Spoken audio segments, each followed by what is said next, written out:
This experimental phase going in K-pop may not have pleased fans but is very important for the K-pop industry.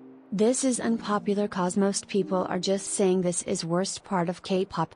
The last year has been full of different sound music and uncharacteristic song releases.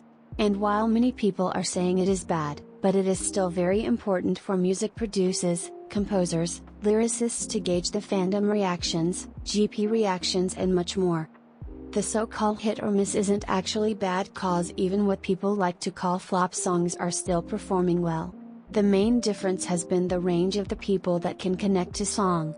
Maybe in the coming few years we might have one of the best part of K-pop that we will ever see. What do you think about it? Also, how do you think K-pop scenario will play out in next few years? Experimental as a term is very overused and usually inaccurate. Mostly it gets thrown around anytime there's a weird noise sample thrown in or some loud EDM based stuff.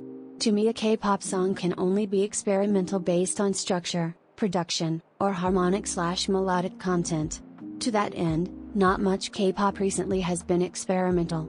Savage ventured into hyperpop which is experimental for K-pop but certainly not for pop as a whole. Ring X Ring is definitely harmonically experimental. Basing a whole song around a tritone is something I have never heard done in pop music ever.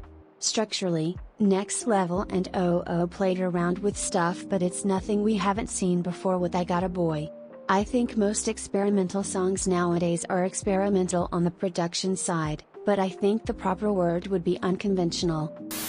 IMO like.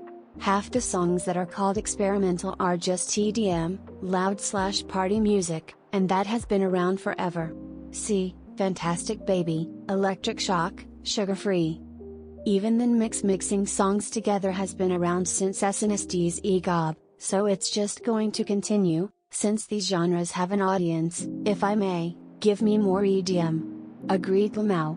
Look no further than Bang Bang Bang if you want to be jerked from a momentous build-up of a pre-chorus straight into a drop. Even songs like Super M's one literally explicitly did mix two songs, Monster and Infinity. It's not a unique concept. Block B's Jackpot sounds like an amalgamation of jazz-inspired eras. Plus SM groups as a whole have always been kinda left field when it comes to music.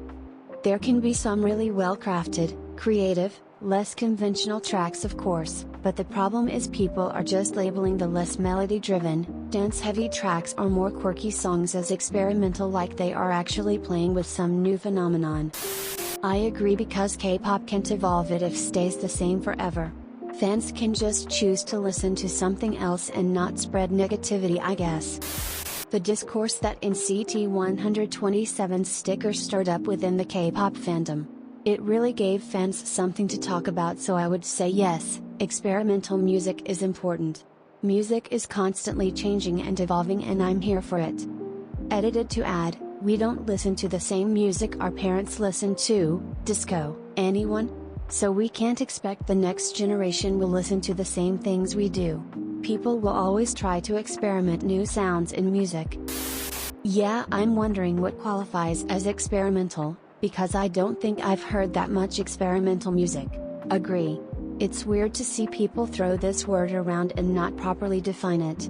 I just see aespa and NCT are the only experimental songs while others have a broader sense but nobody defines their own perception of it so it just seems like a useless topic. All this debate over K-pop's experimental phase, and I'm here like what experimental phase?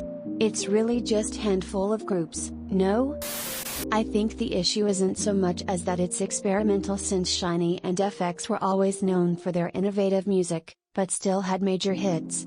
The problem is that producers and companies found a fourth-gen template and keep repeating it so it can be tiring to listen to if it's not a sound you enjoy.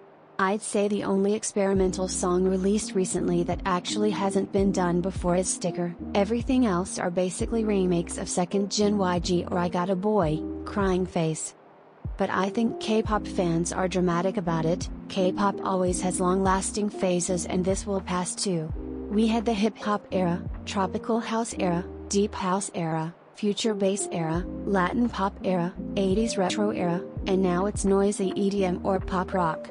With the popularity of Y2K and NewJeans, plus Flow going semi-viral on Korean social media, the next phase will probably be 2000 style R&B and pop.